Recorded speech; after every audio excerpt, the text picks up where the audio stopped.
the best way to navigate a bead show is number one, know your purchase limits. Know what you can buy and what you can't afford. Because if you don't go in knowing how much you want to spend, you will come out with thousands of dollars of stuff and you're going, what was I thinking? Okay. So set the monetary price that you want to pay and stick to your guns. Okay. You got to stick to your guns. Number two, have an idea of what it is you're trying to create. So if you are looking for things that are all,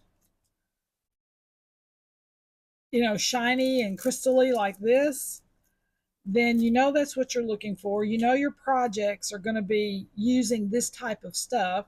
So you want to be looking for vendors who are heavy in this kind of thing to give you more variety. Um, so that way you can know when you go in, I'm designing this next. And that way you kind of know what type of beads you're looking for. The next thing I do is I walk the perimeter to see what everybody is selling and then come back to see who had the biggest variety of what it is I was looking for. All right, so once I do that, I go and I actually pick out the things that I need for what projects I'm going to be doing. And sometimes, they will allow you to buy a wholesale if you have a wholesale number or license. And they will also work with you if you buy in bulk. So, the more you buy, the cheaper each strand is. And that's pretty much with anybody that sells beads like this. All right, so once you purchase the items that you need to create the designs that you have in mind to create, the next thing I do is I try to look for one or two stones that I have never used before, like this one, the Super 7. And I might splurge on a couple of items. So I splurged on the Super 7 and I splurged on this vintage Swarovski crystal. Those were my two splurges. Um, and for me, that was worth it. So I splurged on a couple of things and came home with them, and I'm thrilled that I did. So make sure that you gather the things that you really need to make the items you've got in mind to make. Then pick one or two items to splurge on, so that it's something you've never used before, never worked with before. And if you follow those rules, you should come out with beautiful things within your budget, and you won't be stressed when you get home and your wallet won't be as heavy.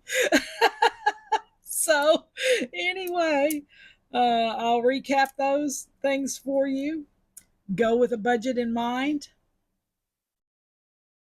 Number two, when you get there, scan the room to see what everyone is carrying. Just take your time, scan the room, see what everyone's carrying. Find the person that is selling the most of the inventory that you're looking for. Go to them first, check their prices, purchase some things if you'd like, and then go to other vendors that have those things. Once you've gotten the beads that you are looking for the projects you're working on, take a couple of things and splurge on some unusual things you would have never used before. And just put those in your inventory so you'll kind of know that you've got some surprises to work with when you get home, not just what you needed. And most of all, don't go in a hurry.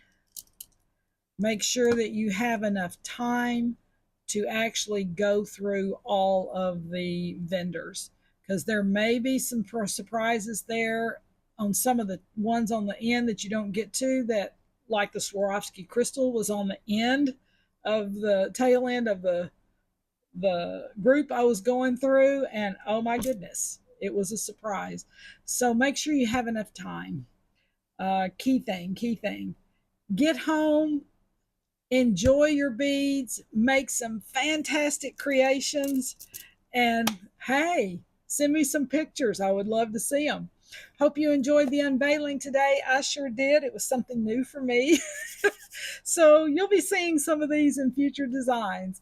I will see you at the next video. Bye.